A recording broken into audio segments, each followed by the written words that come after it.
Let's have a look at the latest from Transnzoia County.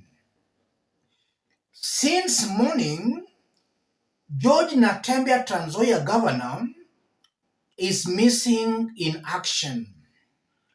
We've not seen him in Malava or anywhere whereby elections are going on in Western. And that is something raising some concerns because Natembeya was actively involved in the campaigns. Where is George Natembeya? Has he been arrested or is he playing some psychological games with the electorates? About 1 hour ago as I speak, Standard Digital carried out this story.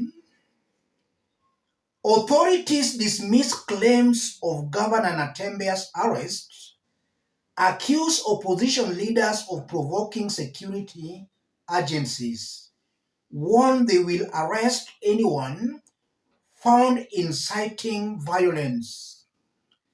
And then earlier on, before Standard posted that, Standard also carried out this story. By elections 2025, protests break out in Kitale, Transnzoia County following unconfirmed reports of Governor George Natembeya's arrest a day after his security was withdrawn. And that begs the question, where is George Natembeya? Has he been arrested? The police are saying Natembeya has not been arrested. Some of his supporters who took to the streets are saying he was arrested on his way to Malava. We know these Kenyan politicians sometimes, they know how to stage manage things. Months back, we saw Judah Member of Parliament Koimburi stage managing his kidnap.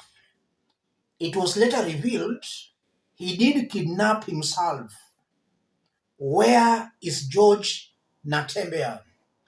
And why do you think those Kenyans are on the streets protesting? What are they protesting against? That's the big question, ladies and gentlemen.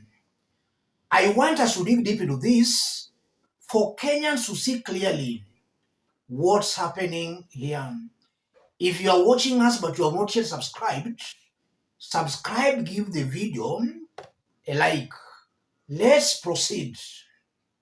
Those are Transnzoia residents blocking roads as they protest against the alleged arrest of George Natembeya.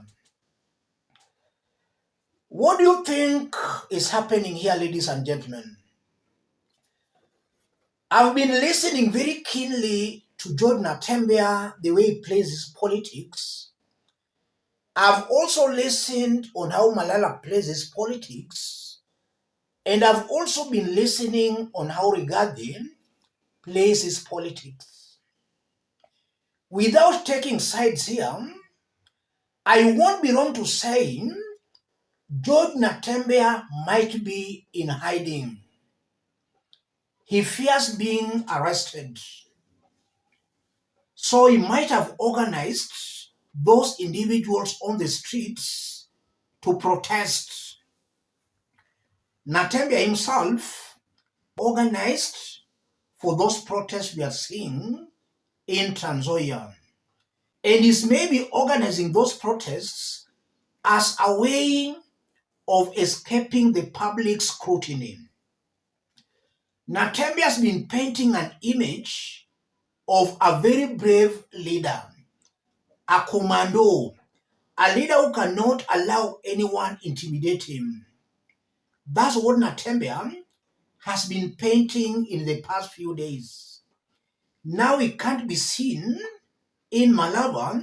He can also not be seen in Chwele. And some Kenyans were seeing that as a sign of cowardice from a leader who has been painting an image of a very brave leader.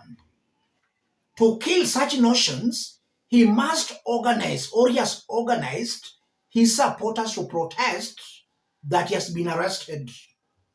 So the issue is, he's not in Malava or in Chwele because he has been arrested. The truth for me, I see it. Natembeya has not been arrested. He is in hiding, fearing arrests. So in other words, he is a coward, just trying to lie to his naive supporters. I've also looked at what has been going on across the country in the ongoing by-elections. One thing I've observed, the by-elections going on today might go down in history as the most violent by-elections ever conducted in Kenya. Chaos everywhere, from Nyanza to Western to Mbere to Coast to Kisii. Chaos are everywhere. That confirms that the security apparatus have failed to protect Kenyans. Ruto's government has clearly failed to offer security to Kenyans here. That's why we are seeing widespread violence everywhere. And even in Kasipul, we saw Homa Bay Town Member of Parliament, Opondo Kaluma, being attacked by goons. And the goons even snatched away a gun from Kaluma's bodyguard. So you are seeing the violence was widespread, both to leaders in the broad-based and to those in the opposition. You can now not start pointing accusing fingers that only the opposition leaders are being targeted. Even those in the broad-based are suffering courtesy to the violence that have been unleashed by goons. Murkomen, you are failing to offer security to Kenyans. This is a day we were expecting security to be heightened. That seems not to be the case. It's also a fact that most of opposition candidates have already sensed defeat. And in our previous videos, we've been analyzing how the opposition candidates have been reacting. We saw Muturi in Mbere beating a UDA's agent. We also saw Seth Wanyako in Malava chanting some tribal slogans against the Nandi community. The opposition should not reduce this by-election into tribal contests. Kenyans should be allowed to freely elect their leaders without intimidation and without coercion. Let me stop it there, ladies and gentlemen. If you are watching us but you have not yet subscribed, subscribe, give the video a like. Thank you. God bless you. God bless Kenya. No, they have lost. What they want to do is to suppress people and stop them from coming out to vote. Aroko came in personally at Agoro Sare Primary, and by there I went to receive him. You media were here. I thought he was Boyd Were because I'm the chief agent here for our party, the ODM party, and you can see I'm accredited by IEBC. So I was to leave, but Honorable Boyd Were told me that he's coming here in 5 minutes. In those 5 minutes, I saw vehicles coming in, and by there I thought those were Honorable Boyd Were's vehicle. So the media were here. I went, we greeted one another, and he just told these people to deal with me immediately. The bad thing they have done is that on his instructions, they have taken the gun for my security, and it has been handed over to him before he left. So Aroko himself has the gun for my security. The other thing I want to say is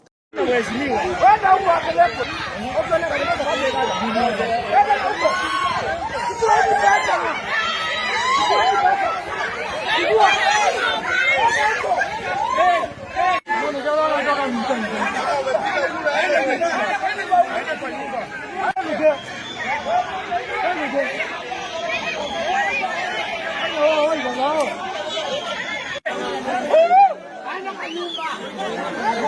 kwa nyumba. Anapeana pesa.